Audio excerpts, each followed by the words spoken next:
d'Araujo et Linde qui nous montre que quoi qu'on fasse, quoi que vous fassiez, et encore, c'était pendant un moment, quoi que vous fassiez, vous allez perdre du volume.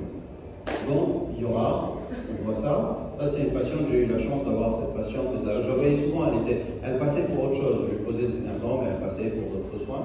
Donc, je l'ai vue au jour de l'extraction, j'ai posé mon implant, j'ai mis la vis de cicatrisation, je l'ai vue immédiatement en post-op, j'ai pris les photos, et là, en post-op, j'ai juste essayé de fermer un peu les berges pour qu'il y ait le moins de couscous possible dans l'alvéole.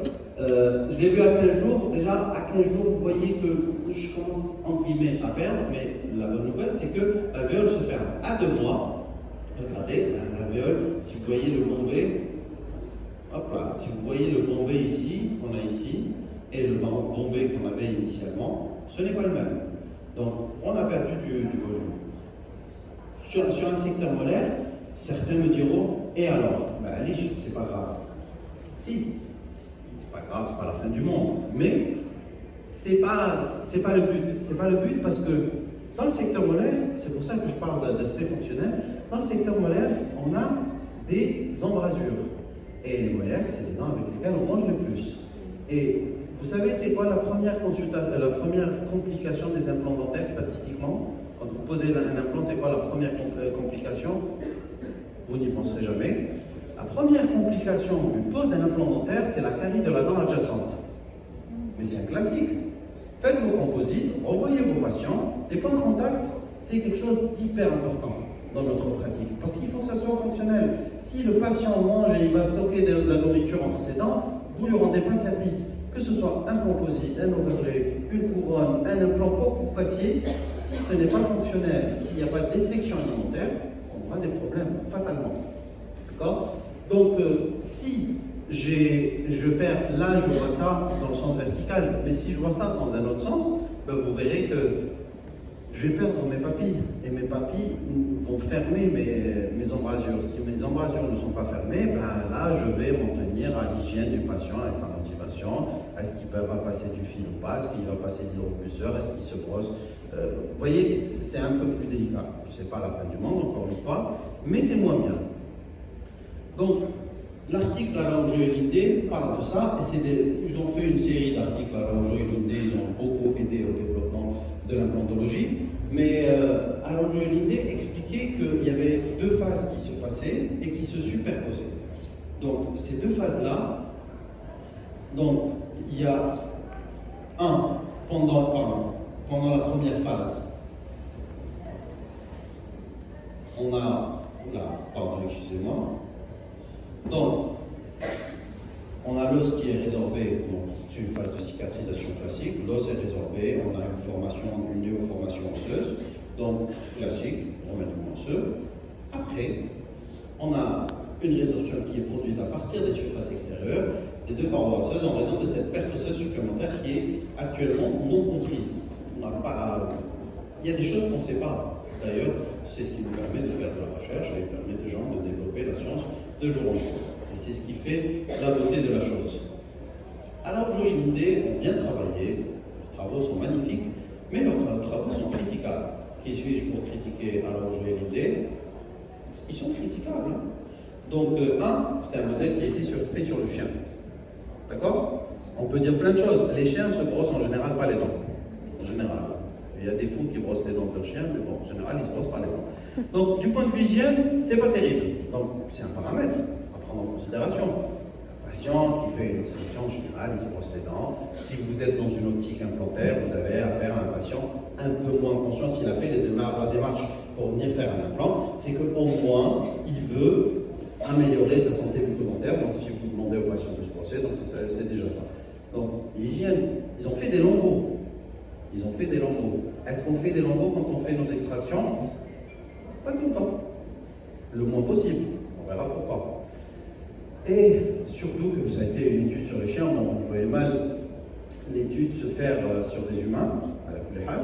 Mais pourquoi on a eu cet effondrement? Parce que la vascularisation autour de notre implant, autour de notre dent, vient de 3 sources. 3. D'accord? Elle vient du descendant, du périoste et de l'os alvéolaire. Donc, et nous, ce qui nous intéresse le plus, ça va être la face vestibulaire, essentiellement dans les dents antérieures. Donc, le desmodonte, en fin de compte, il disparaît avec l'extraction de la dent, n'est-ce pas? Donc, le desmodonte, il n'y a plus de desmodonte. Donc, s'il n'y a plus de desmodonte, c'est problématique. Il y a d'autres thérapeutiques qui nous permettent de garder une partie de la racine, mais bon, en général, quand on a fait une extraction, le desmodonte n'y est plus. Donc, on a une source de vascularisation. Il y a le périoste aussi. Le périoste, si vous faites un lambeau, qu'est-ce que vous allez faire? Vous allez rompre la vascularisation.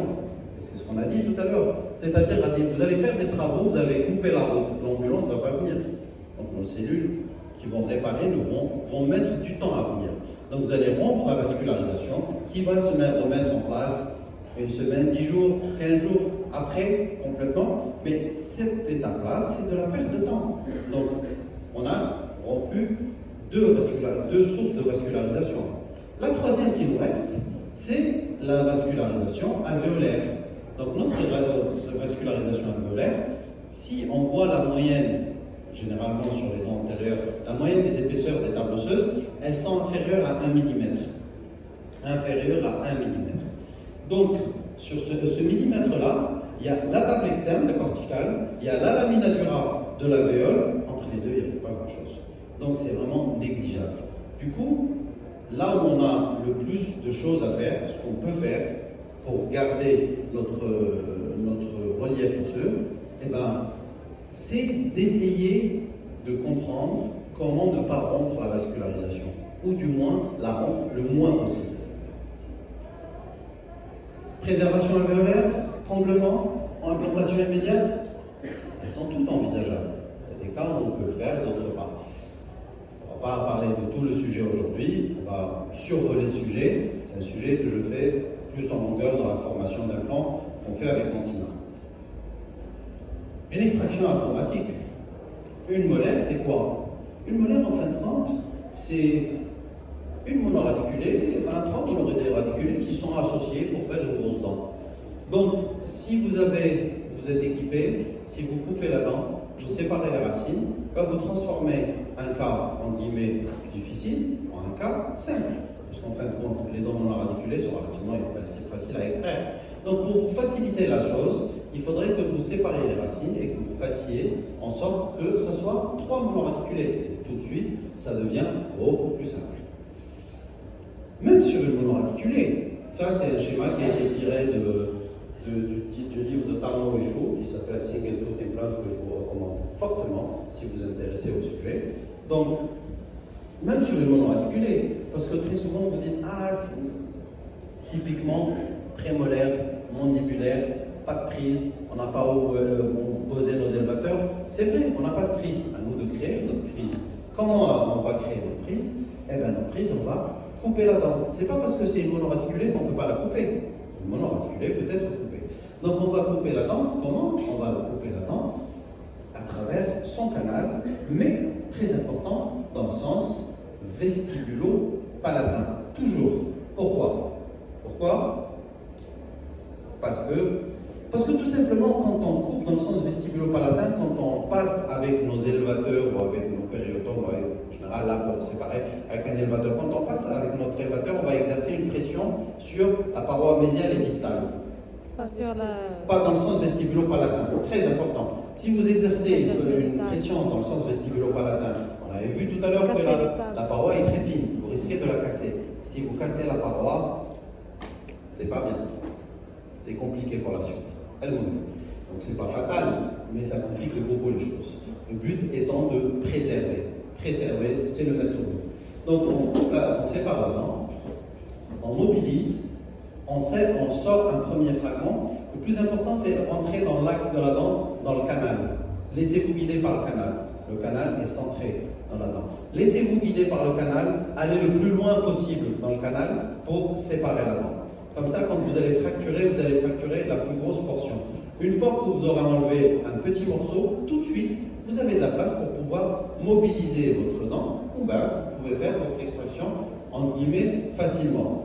Ce que je recommande fortement, c'est d'avoir des périotomes. Les périotomes, c'est quelque chose d'extraordinaire. C'est périotome, c'est comme un élévateur mais plus fin. On en trouve sur le marché en général. En petits fragments, gros fragments, on a notre alvéole et on peut attaquer la suite. Donc parfois le petit fragment n'est pas aussi gros, hein. Parfois on a les 2/3 de la racine, pas dramatique, le but c'est d'avoir le plus loin possible. Notre fraise d'écriage chirurgicale n'arrive pas jusqu'à l'apex de la dent, très souvent. Donc il faut aller le plus loin possible.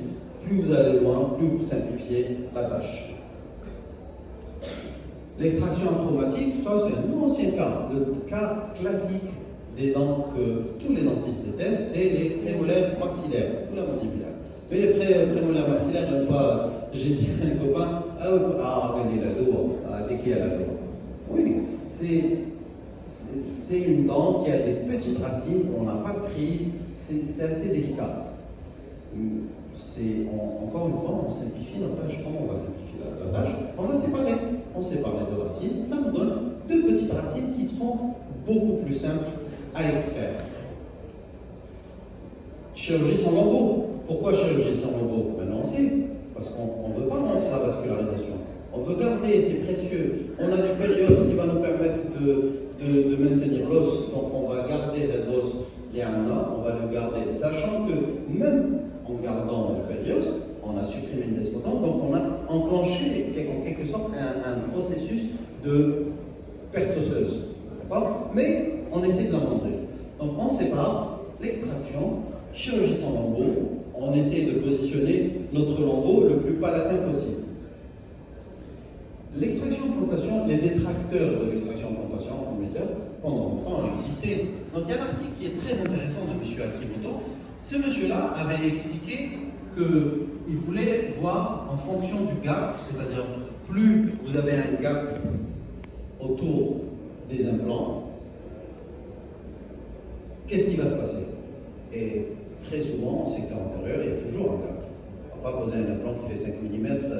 Et de toute façon, quelle que soit la marque de vos implants, quelle que soit la forme de vos implants, vous n'aurez jamais des implants qui ont la même forme que votre racine. Donc forcément, dans la partie apicale, ça va s'adapter, mais plus on va coronairement, plus il y aura un gap. Donc Akimoto avait conclu que plus il y avait de gap, plus on risquait d'avoir un effondrement. Et plus on avait une perte osseuse même verticale. Oui, Akimoto avait raison. Pendant longtemps, c'est un article qui était tout le temps cité par les détracteurs de l'extraction-implantation immédiate. Mais qu'est-ce que vous remarquez sur cette slide? Qu'est-ce qu'il a fait, Akimoto? Il a fait sur chien, mais ça, c'est pas grave. Quoi encore? Il a fait un lambeau. Il a récliné un lambeau. D'accord? Donc c'est normal. Il avait rompu toutes les vascularisations de la dent, mais c'est normal qu'il y ait une grosse perte osseuse.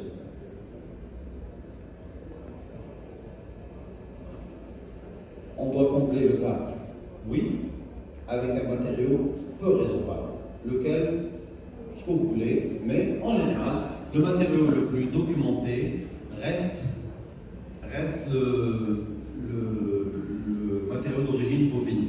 D'accord? On substitue osseux, ça reste de la xénogreffe. C'est simple, c'est une démarche, c'est comme la prescription médicamenteuse. Le médicament que vous prescrivez le plus, c'est celui que vous connaissez le mieux. Celui que vous connaissez le mieux, c'est celui sur lequel il y a plus d'études. C'est le plus, entre guillemets, ancien matériau. Important.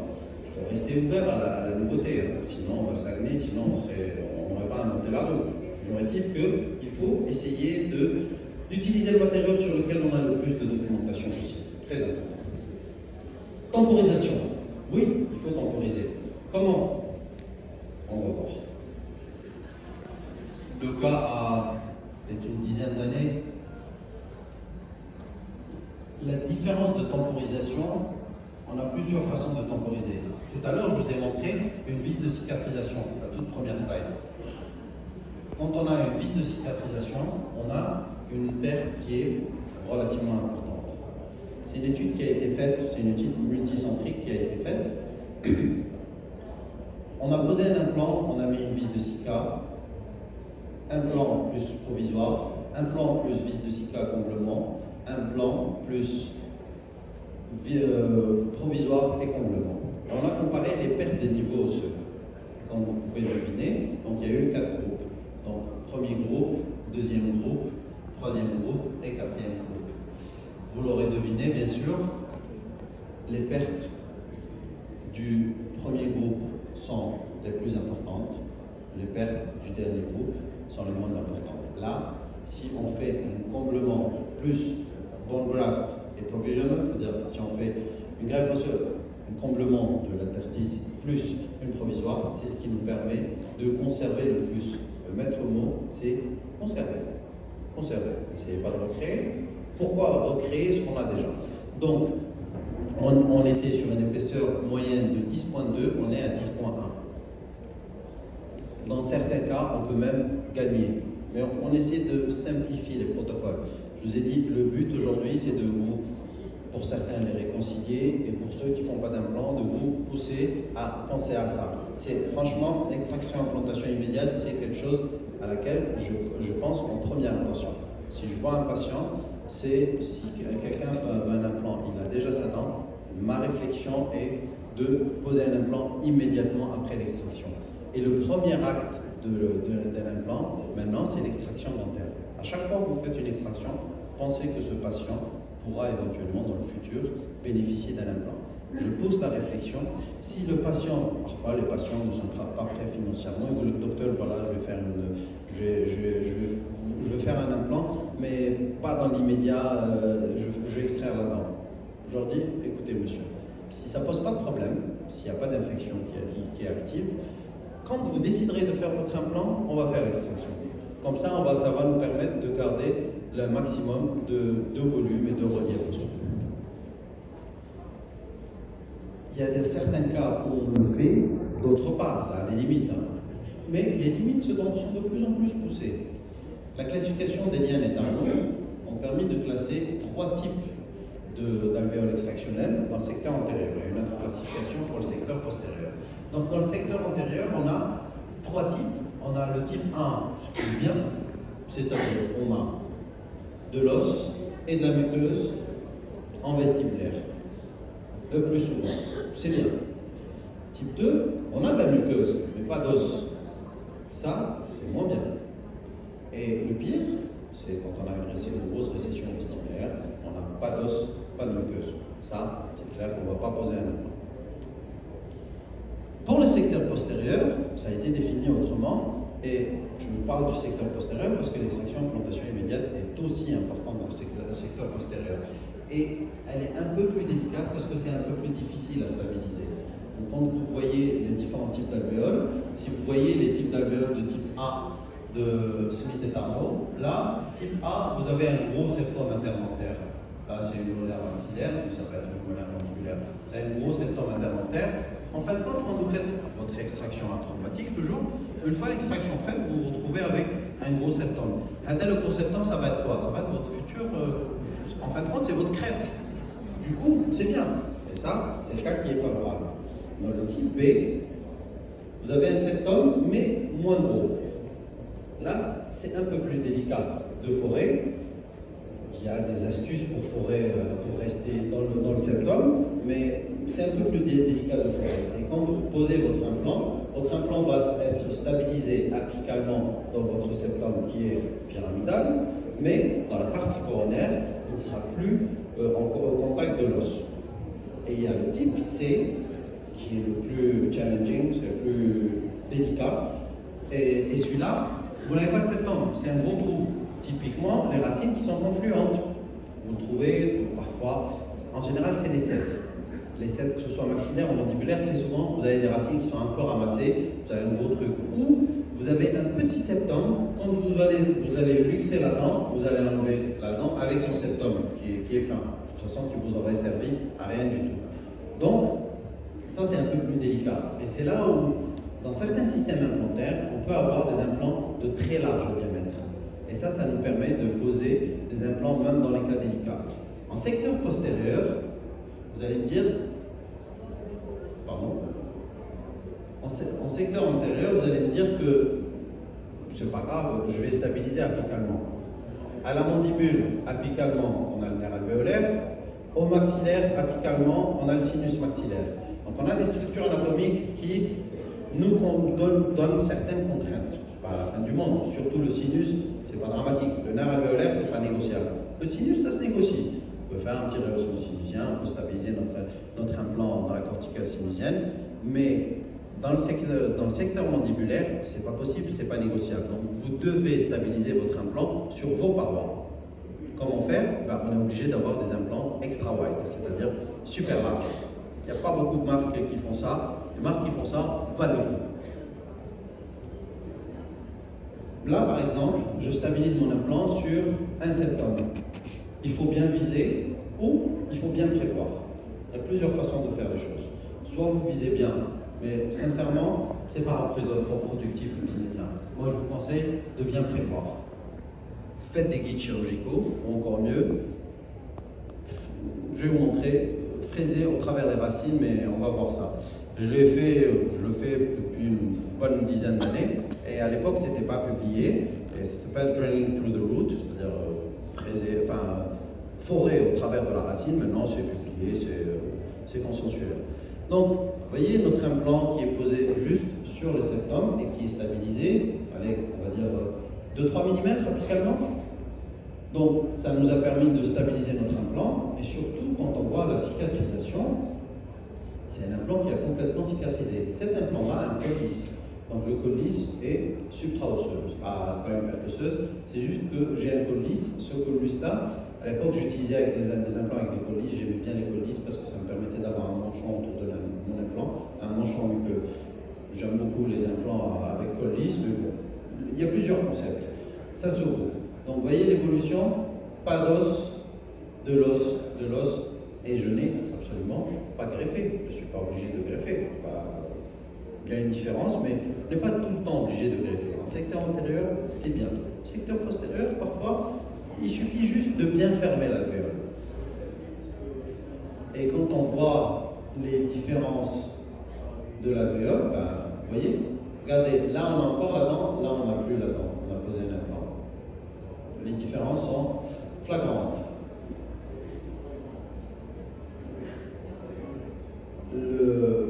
Les études montrent qu'il n'y a pas de différence entre poser un implant sur un os natif, un os cicatrisé, que poser un implant sur un site extractionnel.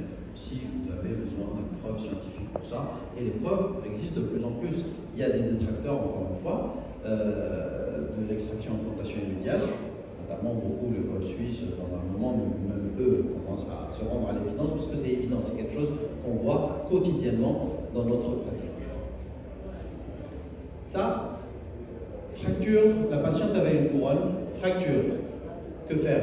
Extraction implantation immédiate, prémolaire mandibulaire, maxillaire, racine entre guillemets délicate à extraire, toujours pareil, séparation, extraction traumatique, curetage bien sûr de l'alvéole, nettoyage, très important, forage, pose d'implant. L'implant que je posais à l'époque n'avait pas des spires si agressifs que ça, mais on arrive toujours à stabiliser les implants. La tendance maintenant étant à des implants avec des spires un peu plus agressives pour bien accrocher. Mais bon, ça faisait le boulot, mise en place de provisoire, et je l'ai vu, là on est à 8 ans en post-op, et si vous remarquez bien, ce que je vous fais remarquer, c'est que l'os est au-dessus de la connexion, il est quasiment au niveau du col du pilier, mais ce que je veux vraiment vous montrer, c'est que j'ai un niveau osseux qui est plus intéressant sur mon implant que sur les dents. Vous vous souvenez, au début, il y avait une récession, au début, il y avait une récession. Vous avez vu qu'il y avait une récession. Donc, le fait de conserver me permet même de gagner du niveau par rapport à des racines naturelles, ce qui paraît aberrant de prime abord. Donc, l'évolution de l'implantologie, on a évolué vers le principe d'avoir de la stabilité primaire. Si je parlais de stabilité primaire dans un congrès, il y a une vingtaine d'années, pour certains, je serais un hérétique. C'est-à-dire, kfar de l'implantologie. Parce qu'il y avait des gens qui avaient la théorie qu'il fallait gentiment poser un implant qui ne comprime pas l'os, absolument pas, qui n'agresse pas l'os, pour qu'on puisse avoir une cicatrisation. Et c'était un dogme pour eux. Et ces gens-là ont changé d'avis parce que ce qui est bien avec la science, c'est que ça change. Et on est amené à stabiliser des implants dans différentes typologies osseuses. Si vous voyez en secteur postérieur, le secteur surtout maxillaire, on a de l'os très mou. Donc on a vraiment besoin de stabiliser nos implants. De l'intérêt d'avoir des implants qui soient, qu'une macrogéographie du moins de nos implants soit favorable à une bonne stabilité primaire. C'est quelque chose qui est très important. Avoir de la stabilité primaire sur les extractions implantations immédiates, c'est obligatoire. C'est pas qu'obligatoire, c'est la principale chose qu'on cherche quand on fait une extraction implantation immédiate, et c'est la principale chose qui peut nous amener à annuler, parfois dans le cas extrême, notre acte. Et cette stabilité primaire, elle est due à notre technique chirurgicale, entre autres, mais pas que, elle est plurifactorielle, elle n'est pas due que à notre technique chirurgicale, elle est due à notre technique chirurgicale, à la typologie osseuse dans laquelle vous avez, donc le volume et la qualité, la quantité et la qualité d'os que vous avez, et surtout la macrogéographie de votre implant. Donc c'est plurifactoriel. Il faut avoir une bonne stabilité primaire sans comprimer l'os, encore que des études. J'ai eu la chance de côtoyer quelqu'un qui faisait des études sur ça, qui s'appelait Philippe Kayat, qui publiait sur des torques d'insertion qui étaient supérieurs à 70 Nm/cm. Si vous dites ça à quelqu'un, 70 Nm/cm, tout le monde va vous dire « Ah, vous allez comprimer l'os, vous allez faire une nécrose ». Je voyais ça tous les jours. Et d'ailleurs, ils ont publié ça. Et si vous cherchez dans des études, vous trouverez très souvent son étude comme référence. La stabilité primaire aussi change avec le temps. Elle change avec le processus de guérison. Qu'est-ce que ça nous prédit, le torque d'insertion, c'est-à-dire quand vous serrez bien vos implants, ça nous prédit la réussite ou pas, ou du moins un pourcentage de réussite qui sera beaucoup plus important sur des implants sur lesquels vous avez eu un bon torque d'insertion versus des implants où vous les avez vissés à la main gentiment, vous avez mis votre vis de couverture et vous vous êtes retiré gentiment en ayant peur de mobiliser les implants. Et si on a en newton-centimètre, 3% en ZAP, si on est à 15 Nm/cm, parce que je vous dis un haut torque d'insertion, ça ne veut rien dire. Sur l'étude de Walker et Maurice, ça ne veut rien dire un haut torque d'insertion. Enfin, on parle en chiffres, c'est un peu plus précis. Donc, un bas torque d'insertion, c'est on est à moins de 15 Nm/cm. Pour que vous ayez une idée, au niveau de nos mains, quand on serre avec nos doigts, on est à moins de 15. Très souvent, on est autour de 10.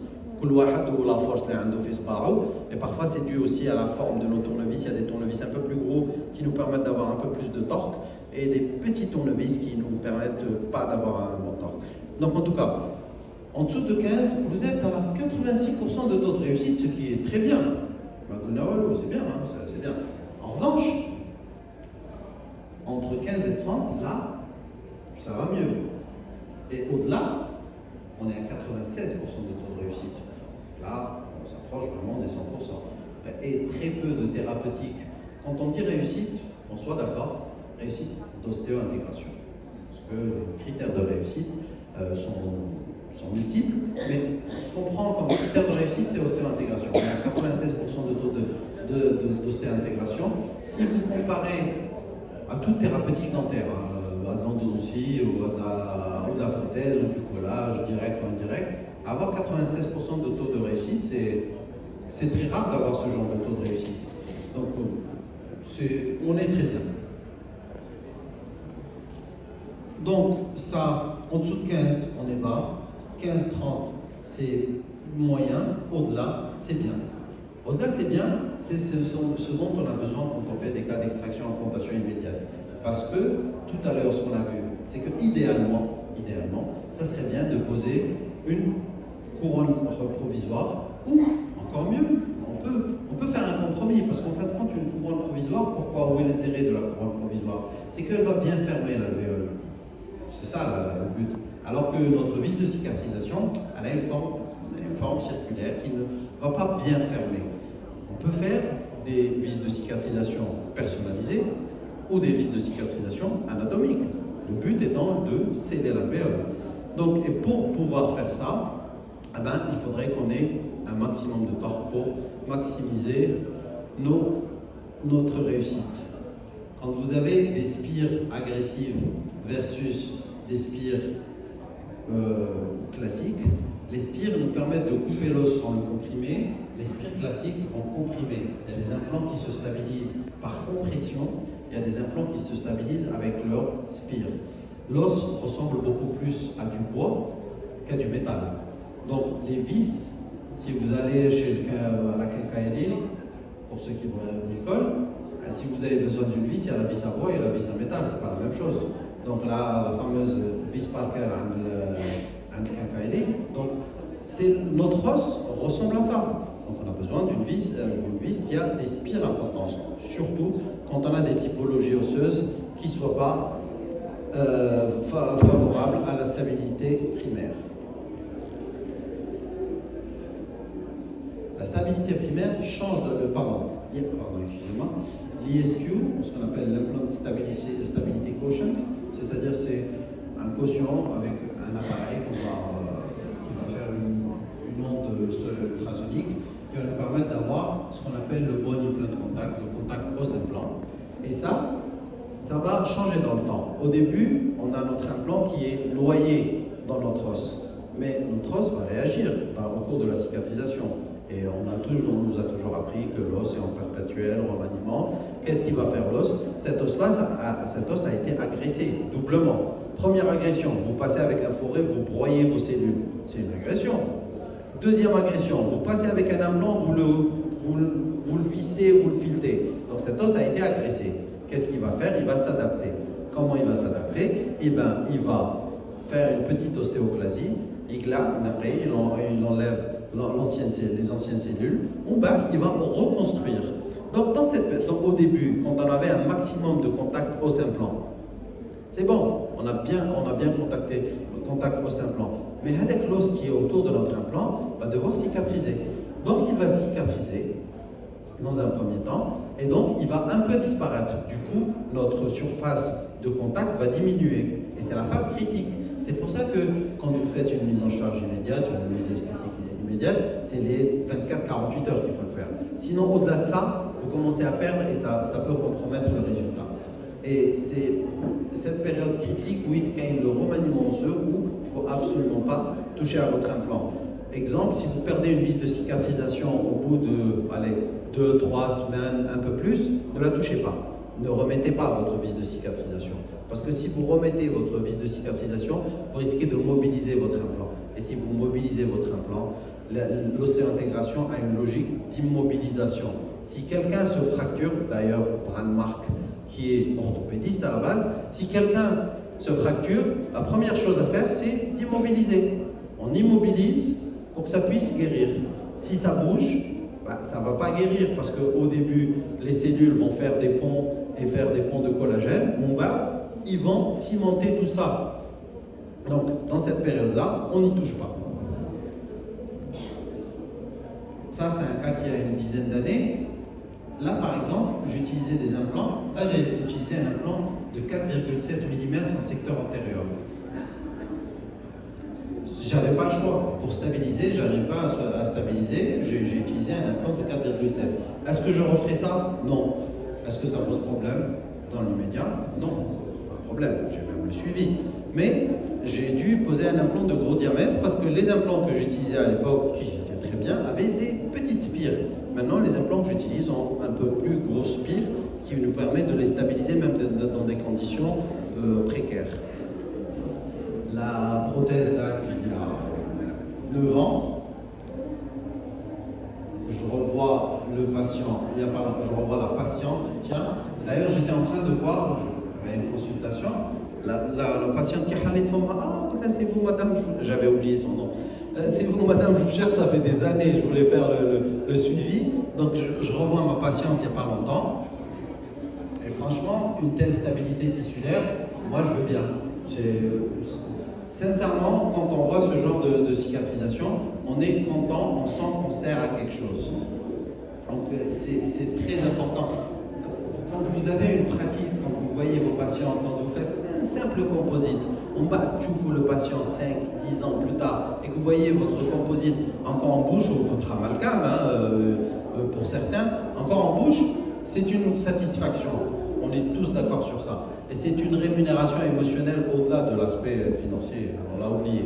Donc quand on voit un niveau osseux comme ça, une stabilité tissulaire à quasiment 10 ans, là on peut parler de réussite de notre traitement, et pas que dans ce sens. Ce que je disais par rapport à la stabilité tissulaire, peut-être que j'ai perdu un petit peu de décalage. Chouïa, un demi-millimètre, si on veut faire les difficiles. C'est parfois, une fois une patiente me parlait d'un demi-millimètre, car madame, quand vous parlez d'une chose qu'un homme dit, le monde entier fait chafèche. Donc parfois il ne faut pas chipoter sur un demi-millimètre ou deux. El Mohem. Si on voit ça d'un autre angle, le plus important, c'est qu'on a gardé l'architecture. Parce que cette épaisseur-là, c'est ce qui nous permet. Ça, cette tâche-là, c'est une tâche que j'ai sur mon capteur d'appareil photo. Je ne l'ai pas nettoyé et vous la trouverez très souvent sur mes photos. Donc, ça, regardez l'architecture sur une dent naturelle, on a perdu chouïa. Mais est-ce que ça a une influence sur la réussite de notre traitement? Non. Donc, quand on voit le relief, franchement, c'est bien. Et ce qu'il faut comprendre, c'est que non seulement la hauteur est importante, mais la hauteur est liée à l'épaisseur. C'est-à-dire, si vous avez une certaine épaisseur de tissu, ça va vous permettre d'avoir une certaine hauteur des tissus. Et c'est un facteur 1 à 1,5. C'est-à-dire, si vous voulez monter d'1 millimètre, il faut que vous ayez au moins 1,5 millimètre de largeur, et ainsi de suite. Donc, si ça baisse, ben forcément, ça va baisser. Revenons à notre cas. Donc, on va voir sur une molaire. Avant, je ne m'embêtais pas plus que ça sur les molaires parce que vous pouvez faire l'extraction et stabiliser après, ce n'était pas la fin du monde. Là, c'est quasiment systématique. À chaque fois que j'ai une molaire, je veux poser mon implant. Et il y a quelqu'un, si vous le suivez sur les réseaux, il s'appelle Matalia, c'est un dentiste palestinien qui exerce aux États-Unis, et il a un slogan qui dit « Go immediate or go home », c'est-à-dire « Faites de l'immédiat ou rentrez chez vous ». Donc c'est vraiment ça, c'est le plus souvent de l'immédiat possible. Donc on voit le relief osseux et on voit les coupes dans notre implant, et si vous voyez bien, j'ai un septum qui va me permettre de stabiliser mon implant. Je suis dans Smith, classification Smith-Tarnot entre A et B. Donc je pourrais stabiliser mon implant. Qu'est-ce que je vais faire? Dans un premier temps, extraction atraumatique. Atraumatique, une molaire, comme on l'a dit tout à l'heure. C'est après tout 3 racines, 3 monoradiculés, association d'une grosse dent. Donc on va les dissocier pour pouvoir l'extraire dans de bonnes conditions. Séparer les racines, et quand vous séparez vos racines, faites attention, n'allez pas trop en profondeur, vous avez besoin juste de couper le plancher. La couronne, oui, mais le plancher, vous avez besoin de couper le plancher, parce que n'allez pas trop loin, sinon vous allez détruire votre septum interradiculaire. L'Iehoua, il est précieux pour nous, on en aura besoin tout à l'heure pour poser nos implants. Donc, très important, n'allez pas au-delà du plancher de dents. Donc vous séparez, et là on a gardé notre architecture, racine vestibulaire, donc on a gardé. Et là, quand j'ai essayé de stabiliser sur mon septum, c'était un peu délicat. J'ai une alvéole qui est magnifique, qui est belle, et qui a presque la forme de mon implant. Et j'ai quasiment pas fraisé. J'ai passé à peine un forêt, quasiment pas foré. Donc j'ai passé à peine un forêt, hautement foré, et j'ai pu poser mon implant dans la racine palatine. Donc j'ai stabilisé mon implant, j'ai mis, pour pouvoir conserver le volume osseux, j'ai mis une vis de cicatrisation anatomique, on verra ça après, et je fais un petit complément périradiculaire. À la cicatrisation, j'ai perdu un peu de volume, mais ce qui m'importe, c'est d'avoir des embrasures relativement pleines. Et là, je sais que j'ai gardé mes papilles. J'ai gardé, à la base, j'avais pas beaucoup de papilles, mais j'ai gardé le maximum de mes papilles. Et surtout que j'ai un axe de mon implant qui va me permettre de faire une prothèse transvissée. Essayez de faire des prothèses transvissées le plus souvent possible. Parce que c'est beaucoup plus simple, c'est beaucoup plus facile, c'est beaucoup plus propre que de la prothèse scellée. J'ai fait de la scellée pendant longtemps sans problème. Il ne faut pas être dogmatique. Ça nous arrive parfois de faire de la scellée. Mais quand on fait de la vissée, c'est toujours mieux. Encore mieux, faire de la transvissée scellée. C'est-à-dire faire des prothèses à 2 étages, mais c'est un autre chapitre. Donc, je scanne mon empreinte, j'envoie mon labo et hand-free, hein, je n'ai pas utilisé de guide, je suis pile au niveau du sillon intercuspidien, hyper favorable. Et ce qui m'a permis de garder ça, c'est ma vis de cicatrisation anatomique. Il y a des systèmes qui offrent ça et je trouve ça hyper intéressant. L'inconvénient, le petit inconvénient, c'est que c'est des vis, qui coûtent relativement cher, et de 2, très souvent les assistantes vont vous perdre les vis. Bien sûr, bref. Donc c'est des vis qui coûtent cher à l'usage, cher à l'achat et cher à l'usage parce que vous serez amené à les remplacer, mais qui sont magnifiquement utiles. La réutilisation des vis de cicatrisation doit passer par un processus de stérilisation rigoureux. Il y a des études qui montrent que même avec ça, on a toujours des contaminations des vis de cicatrisation.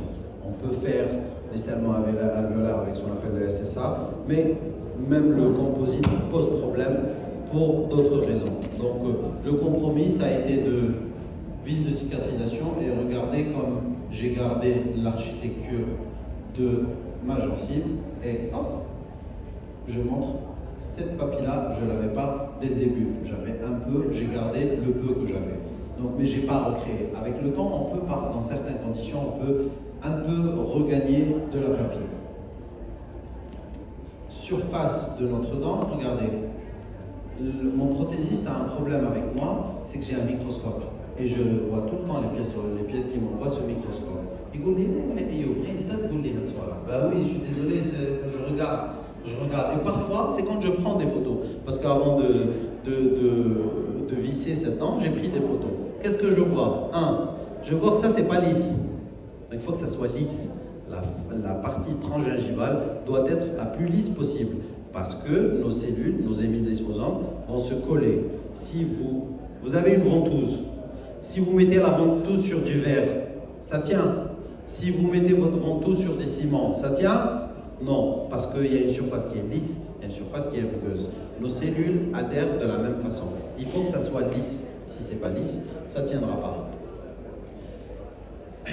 Les niveaux différents, bon après j'ai poli bien sûr la surface, les différents niveaux qu'on aura, et il faut comprendre ça pour que votre prothésiste comprenne. C'est des travaux de Ramon Gomez-Meda qui sont magnifiques, qui a défini 3 zones pour l'intégration de votre prothèse. Vous avez une zone cristal, celle-là c'est la zone de l'implant. La zone, par d'autres zones, c'est la zone où justement la gencive va coller. Et la gencive va servir de manchon, de protection de notre prothèse. On est toujours dans la préservation. D'ailleurs, c'est important de ne pas visser, dévisser, visser, dévisser, visser, dévisser. Visser une bonne fois pour toutes et on ne touchez plus. Et quand vous contrôlez les implants, ne sondez pas les implants.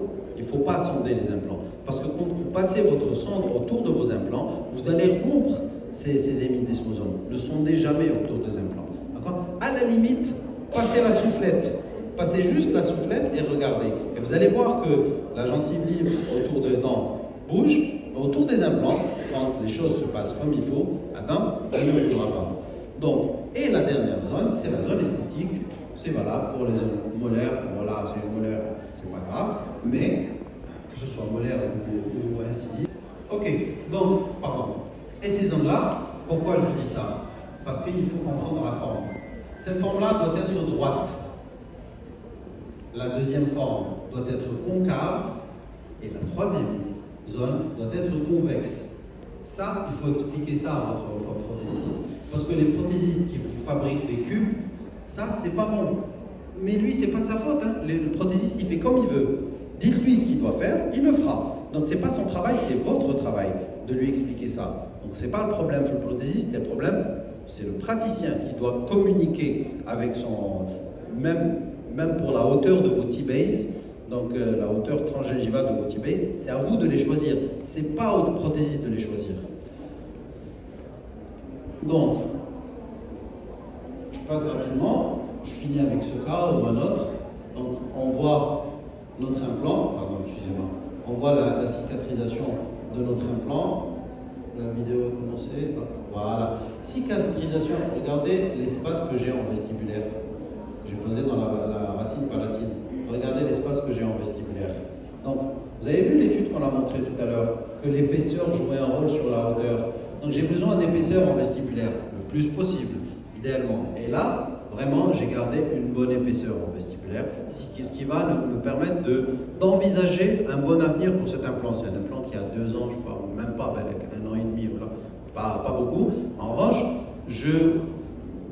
j'envisage avec sérénité l'avenir de cet implant. Surtout que c'est un copain, hein, je vous fais presque au lion, c'est mon voisin. Donc s'il y a le moindre problème, il ne me rattrape pas. Donc, ça c'est la radio de mon frère. Je passe rapidement, il me reste 5 minutes. Je finis avec pareil sur une prémolaire, extraction atraumatique, pose d'implant le plus palatin possible. On s'éloigne, et on s'éloigne parce que la fibromuqueuse palatine, elle est beaucoup plus costaud que la muqueuse kératinisée vestibulaire. Je mets une vis de cicatrisation classique pour pouvoir bien combler autour de mon implant, et je continue avec une vis anatomique qui est un peu tordue, c'est pas grave. Donc, ce qui me permet de bien mimer la forme de mes dents et de bien préparer la forme de mes futures couronnes. Donc, c'est une patiente qui devait quitter. Pareil, regardez quand je vois ça, des résidus de collage. Quand la pièce vient de chez le prothésiste, regardez-la le plus précisément possible. Nettoyez-la, les résidus de collage, enlevez-les avec des cupules et surtout, il faut que vous ayez une surface lisse et sans glaze. Il faut que ce soit de la zircone polie. Très important pour que vous espériez une adhésion. La patiente était pressée et mon prothésiste m'a fait un pas joli profil d'émergence, mais la patiente devait quitter. Donc je vous montre le résultat tel qu'il était. Ce genre de vis de cicatrisation nous permet d'avoir des profils d'émergence très intéressants pour plusieurs raisons. Ces profils d'émergence vont nous permettre de pérenniser notre prothèse. Parce que la qualité et la quantité des tissus mous autour de nos implants conditionnent, ce ne sont pas les seuls, mais c'est des paramètres relativement importants qui vont conditionner, qui vont nous permettre de créer une architecture autour de nos implants qui va nous permettre d'envisager avec sérénité les implants. Molaire, pareil. Je passe rapidement, là on est à 10 ans. Regardez la molaire naturelle, regardez ma molaire.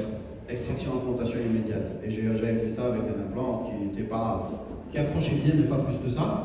Donc, et là, c'est un résultat, je crois que je suis à une dizaine d'années.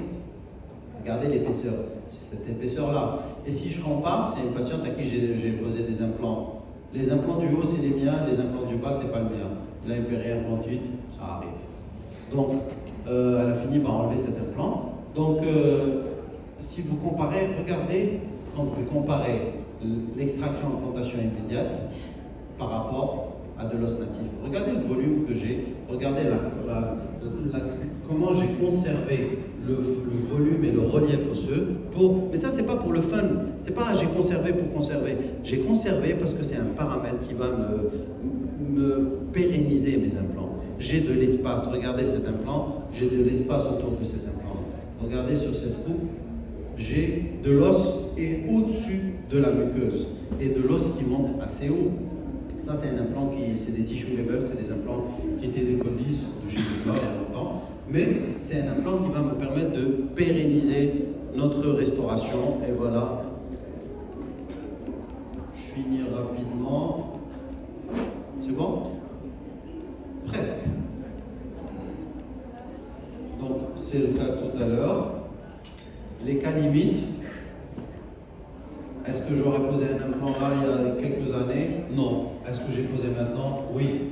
Oui, on est sur une classe 2 Eliane et Tarlot. Donc on a perdu de la muqueuse autour de l'implant et de l'os. On est classe 2 division 2, voire 3.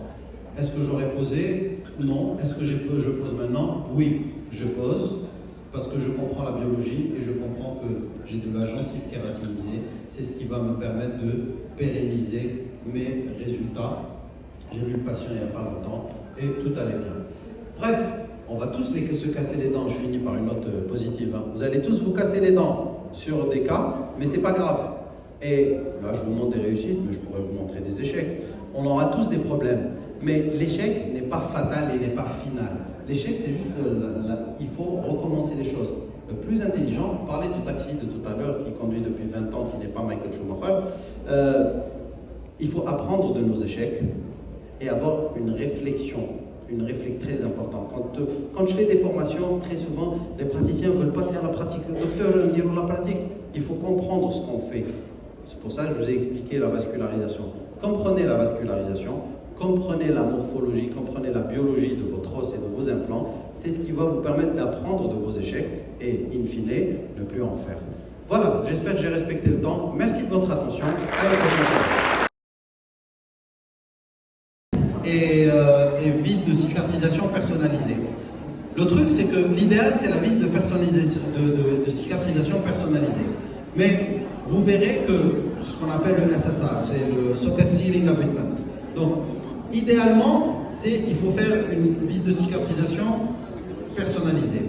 Il y a un problème de logistique. Est-ce qu'on doit la fabriquer avant ou après? Est-ce qu'on doit la fabriquer nous-mêmes ou la faire faire? Donc, c'est très bien de faire une vis de cicatrisation personnalisée, mais le problème se fait pour la fabrication, mais pas que ça. C'est que quand vous faites un composite qui va être polymérisé au contact des tissus vivants, ça relâche des monomères qui sont toxiques. Il y a des études qui montrent que c'est pas très bien. D'accord? Donc, et là, on se dit, bon, pour faire du personnalisé, ça serait bien de le préparer avant. C'est bien de le préparer avant. On peut le faire par exemple en PMMA ou on peut faire avec du composite, mais en extrabuccal.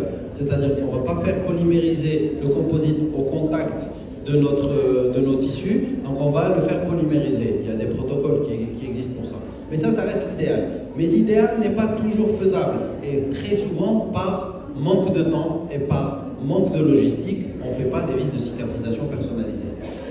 Donc, qu'est-ce qu'on fait? On tombe sur des vis de cicatrisation anatomiques qui ont plusieurs formes. Celle qui ressemble le plus à la forme de notre alvéole. C'est un compromis. Parce qu'en réalité, idéalement, il faut que ce soit personnalisé. Mais, encore une fois, par manque de temps, voilà, parfois on est pressé, il y a un planning et tout ça. Donc, c'est un peu plus pratique d'avoir des vis de cicatrisation anatomique qui nous permettent de garder notre volume et d'avoir des profils d'émergence qui nous permettent de pérenniser notre implant. J'espère avoir répondu à ta question.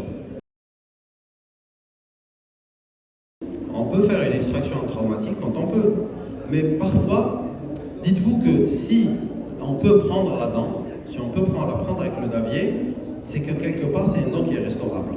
Donc les dents qu'on doit extraire, elles sont très souvent délabrées. Et qui dit dents délabrées, dit dents difficiles à extraire. Donc souvent, on est amené à séparer. Ce n'est pas systématique, mais parfois on a des petites racines de rien du tout, on arrive à aller. Mais parfois, si vous avez une longue racine, on est obligé de couper les racines pour pouvoir les extraire dans de bonnes conditions pour que ça soit atraumatique. Et si lors de la planification, on voit que la table externe est vraiment fine. Oui. Donc on va systématiquement vers la séparation, c'est-à-dire couper la racine, c'est mieux que d'essayer de la luxer directement. Non, parce que nos mouvements d'élévation se font sur les parties mésiales et distales. Elles ne sont jamais en vestibulaire ni en palatin. Parce que de toute façon, on n'a pas de prise ni en vestibulaire ni en palatin. Nous, on va passer avec nos périotomes, on va passer sur les espaces proximaux. Donc, ça n'a pas de grosse influence sur notre décision thérapeutique, enfin sur notre stratégie d'extraction. Voilà. De rien. Les traitements canaliens, est-ce qu'on a des problèmes avec l'extraction? Oui, les racines qui ont un certain vécu derrière le harb, en quelque sorte, elles s'effritent beaucoup plus. Et parfois, on a l'impression qu'on a une prise, alors que dès qu'on a une prise, paf, on casse la racine.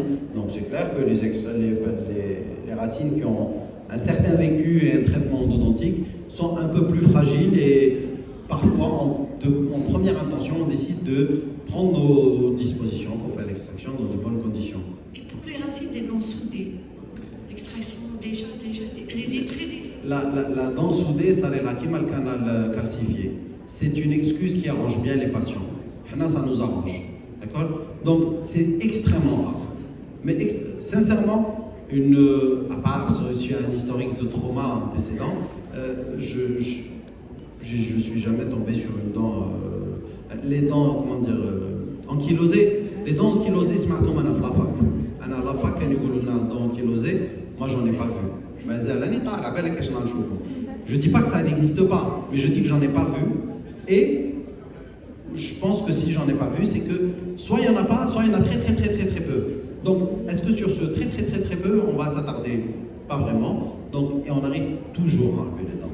Ça, les canaux calcifiés. Et encore, les canaux calcifiés, il y en a un peu plus que ça. Mais les dents ankylosées, c'est extrêmement rare. Personnellement, j'en ai pas vu. Je vous donnerai pas de chiffres de la littérature parce que je vous dirai des bêtises. Walakin, c'est extrêmement rare. Voilà.